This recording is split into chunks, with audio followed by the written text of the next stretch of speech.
जय गुरु जी संगत जी, सारी संगत को जय गुरु जी। गुरु जी को मेरा कोटि कोटि प्रणाम। संगत जी, आप सब भी अपना सत्संग शेयर कर सकते हैं। मैं डिस्क्रिप्शन बॉक्स में एक जीमेल आईडी डाल रही हूँ। आप अपना ऑडियो रिकॉर्ड करके सत्संग शेयर कर सकते हैं और लिख कर भी शेयर कर सकते हैं। गुरु जी की इच्छा से आप सभी का सत्संग सारी संगत को शेयर किया जाएगा।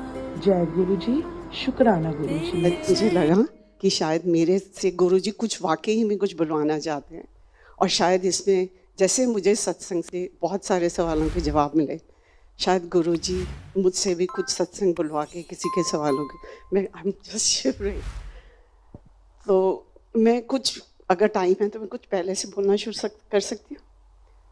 गुरु जी का जब मंदिर रेडिसन में बना तो हमारे नेफ्यू और उनकी वाइफ वो बहुत बचपन से उनको मानते हैं, तो उन्होंने बोला कि मामी आप मंदिर जाओ, वहाँ पे गुरु जी हैं। तो हम ओक ट्री रोड एक बार गए तो मत्था टेक के आ गए, कुछ ऐसा नहीं हुआ। फिर 5-6 साल पहले कुछ कैलिफोर्निया से हमारे रिलेटिव्स आए, तो उनके साथ हम मंदिर गए, तो एक इतना छोटा सा स्वरूप मिला जिसको लाके मैंने अपने बेड साइड पे एंड टेबल पे लैम्प के आगे रख दिया। सुबह उठ के जैसे कुछ हम चर्च में भी जाते हैं, दरगाह देखते हैं, वहाँ पे भी मत्था टेक देते हैं, तो गुरु जी को मैं ऐसे ही सुबह उठ के हाथ टेकती थी, मत्था टेक देती थी, पर कुछ अंदर से ऐसा कुछ नहीं हुआ। मैं और अंकल और हमारी फैमिलीज वैष्णो देवी को बहुत उसको मानते हैं, तो हम उन्हीं की प्रेयर करते थे। तो अब मैं ये कहूँगी सिर्फ कि गुरु जी की इतनी कृपा मुझ पर हुई है कि शायद उन्होंने मुझे बेटी बुलाकर, बेटी समझकर इस दरबार तक, यहाँ पर बुलाया, और सिर्फ मेरे पास कोई शब्द नहीं है, सिर्फ शुक्राना और एक सिर्फ अरदास करने के अलावा। मेरे जैसी कुकर्मी निर्गुण जो यहाँ पर खड़ी होकर कुछ बोल सकती है, मेरी औकात भी नहीं है कि मैं गुरु जी के लिए कुछ बोल सकूँ। सिर्फ कुछ ऐसी फीलिंग्स है जो हम सब महसूस कर सकते हैं, पर अगर कुछ पर्सनल एक्सपीरियंस शेयर करना है तो मैं ज़रूर करना चाहूँगी। इस सावन के मास में मैंने सावन के व्रत रखे, और वो जो नेफ्यू थे वो बोलने लगी मुझे 40 साल से माइग्रेन होता है, बोलती मामी आप चलो गुरु जी के दरबार, मेरा माइग्रेन ठीक हो रहा है तो आप भी चलो, आज चलेंगे कल चलेंगे, नहीं होना पाया। तो इंडिया से कोई फ्रेंड है, कैसे गुरु जी कड़ियाँ जोड़ते हैं, कैसे अपने भक्तों को और मेरे जैसी बच्ची को यहाँ पे लाके खड़ा करते हैं, ये कोई करिश्मा है। मेरी फ्रेंड एक कोई इंडिया से विज़िट कर रही थी, मैं नहीं जानती थी उनको, वो मुझे जिम में मिली, मेरे स्कूल से छुट्टियां थी समर वेकेशन में, तो उनका मुझे फ़ोन आया मंडे को, कहते कि हम गुरुजी के इस मंदिर में आ रहे हैं। तो मैंने घर से निकलने लगे, अंकल आए तो मैंने बोला चलना है मंदिर, तो कहते चलो। तो उसी वक़्त, और मेरे जैसी जो इतने रिश्तों में बंधी रहती हैं, मेरे ग्रैंडसन का 11 साल का उसका फ़ोन आया, नानी हम आ रहे हैं। पता नहीं कैसे हुआ उस दिन, शायद गुरुजी ने मुझ पे वाकई इतनी कृपा की कि मुझे अपने दर पे बुलाना था। मैंने उसको मना कर दिया, मैंने कहा नहीं आप कल आना, आज तो मंदिर जा रहे हैं। कहते दैट्स फाइन नानी, you go had, will come tomorrow. हम यहाँ पे आए तो सब बोलते हैं कि कनेक्शन करते हैं या कुछ करते हैं, मुझे कुछ भी ऐसी फीलिंग नहीं हुई। मैं गुरुजी बहुत बहुत माफ़ी मांगती हूँ आपसे, पर आप जानते हैं कि शायद किसी और के साथ भी ऐसा होता होगा, या कनेक्शन बनाने में थोड़ा टाइम लगता है। तो मैं आई, गुरबानी सुनी, हाँ गुरबानी से मैं बहुत कनेक्ट करती हूँ और मेरे आँखों से बहुत आंसू निकले, पर मुझे समझ नहीं आया कि क्यों निकले। भोले भंडारी को मैं मानती हूँ, पर मुझे हमेशा से सांपों से बहुत डर लगता है, तो शायद, पर इधर आके मैंने जब शिव जी के दर्शन किए तो मुझे लगा ये तो इतने भोले हैं, इतने सुंदर हैं, कहीं मैं देखती ही रह गई। और शिव गुरु जी की तरफ देखा पर मुझे कुछ नहीं ऐसा हुआ। पर जब हम बाहर निकले, जो एक चीज़ मैं यहाँ से लेके चली कि इतना डिसिप्लिन, इतनी शांति, इतना तहे दिल से जो भी करते हैं सेवा, वो इतनी दिल से और इतनी सफाई। सिर्फ ये भावना लेके हम दरबार से जब बाहर निकले तो एक आंटी मुझे मिली, उनसे सिर्फ मेरी 1 मिनट बात हुई, और मैं सिर्फ जो फीलिंग लेके घर गई कि शायद मुझे एक बहुत ही सुंदर गुरु परिवार मिल गया है, कि जो 25 साल से हम अमेरिका में रह रहे हैं, जो चीज़ हम कुछ मिस कर रहे थे वो मुझे शायद इस दर से मिली, कि जो एक गुरु परिवार मिल गया। किसी से हमने कोई बात नहीं की, जब हम घर गए 9 साढ़े 9 बजे का टाइम हो गया था, तो बच्चे गाड़ी में बैठे वेट कर रहे थे। जब हम अंदर घुसे, मैंने बोला आप लोग तो कल आने वाले थे। तो कहते पहले तो उनका ये सवाल था कि आप मंदिर गए थे कि क्लब गए थे। ऐसा कौन सा मंदिर है जो रात को 9:30 बजे तक आप, बोला ऐसा ही। और उन्होंने कुछ ऐसा बताया हमें कि शायद उसका मैं इस जन्म में तो क्या अगले कई जन्मों तक गुरुजी का शुक्राना नहीं कर सकते। और मुझे विश्वास ही नहीं हुआ कि जिस गुरु के साथ मैं कनेक्ट नहीं कर पाई, 2 मिनट मेरे दिल के तार गुरुजी से नहीं जुड़े, वो ऐसा कैसे हो गया। शायद वो इतनी तुम्हारी एक माँ के दिल की अंदर तक की भावना को जानते हैं। तो शायद मेरे पास और कुछ नहीं था, मंडे का मेरा फास्ट रखा हुआ था, बच्चों को जो प्रसाद लेके गई थी उनको दिया, बस मंदिर में जाके एक मत्था टेक के आ गई।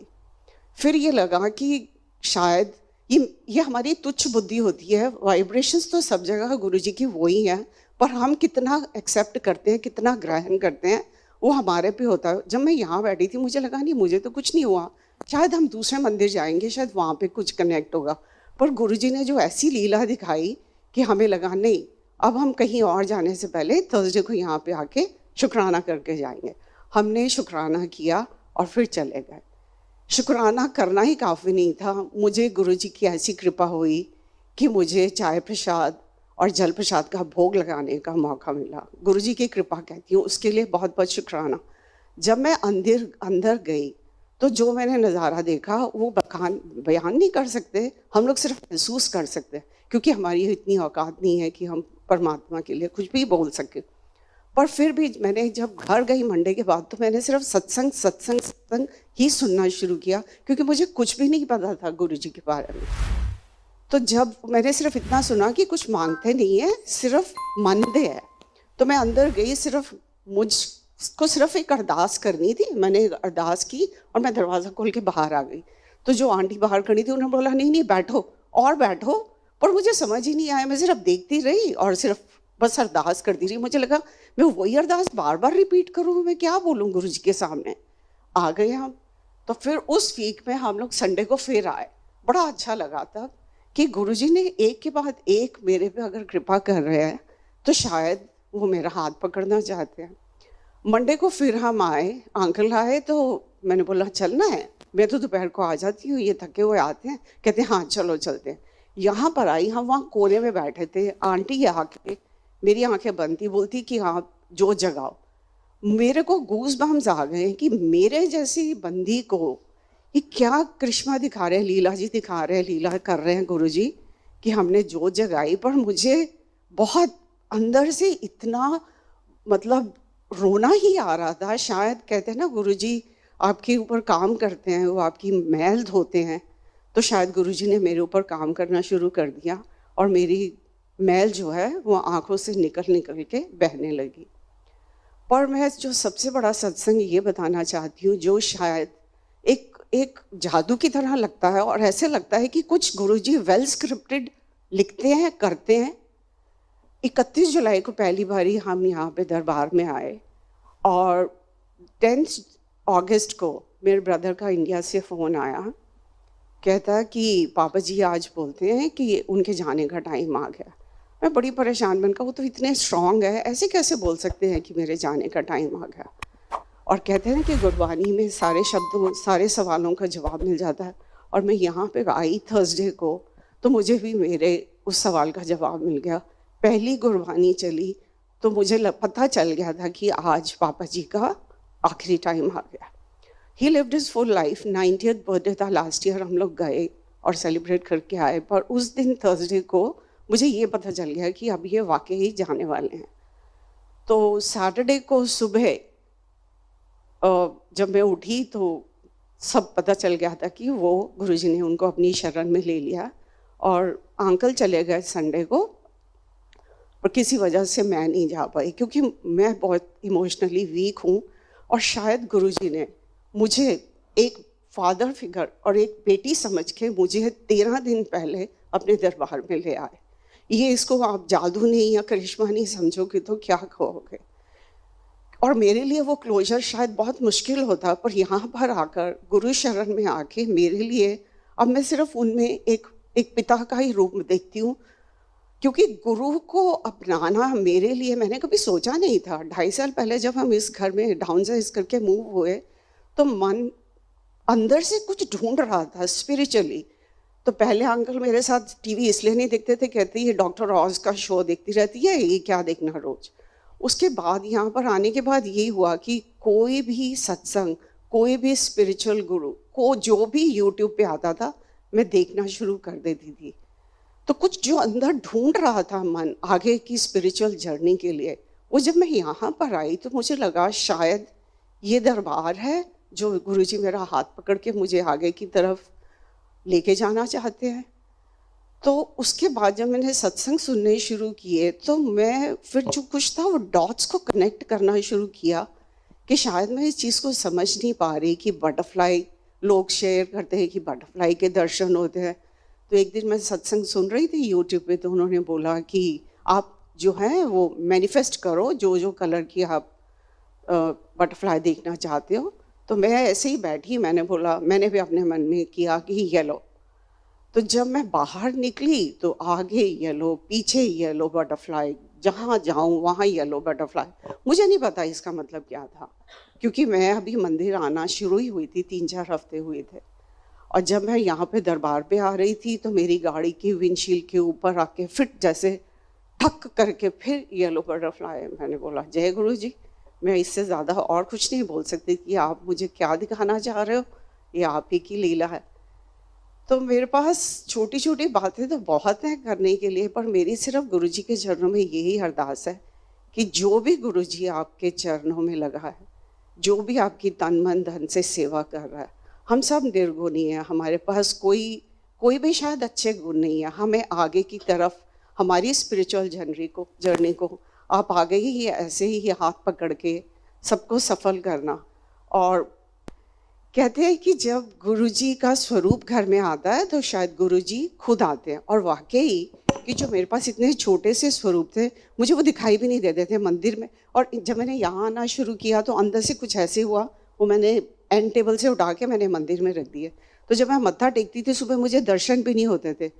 मैं ये कहती थी कि लोग बोलते हैं कि हमें स्वरूप के रूप में ब्लेसिंग्स मिलती हैं, ऐसे ब्लेसिंग्स मिलती हैं, ऐसे ब्लेसिंग्स मिलती हैं। मैंने बोला हम तो यहाँ पे किसी को भी नहीं जानते, ये हमें तो इसका मतलब कभी ब्लेसिंग्स मिलेंगी नहीं। आप मानेंगे संगत जी, 2 हफ्ते पहले मुझे पता नहीं कि कैसे गुरुजी ने सबब बनाया, मुझे इतनी सारी ब्लेसिंग्स और इतना सुंदर स्वरूप और अमृत वेले का सत्संग की भी दात बख्शी, जिसके लिए मैं बहुत बहुत शुक्रगुजार हूँ।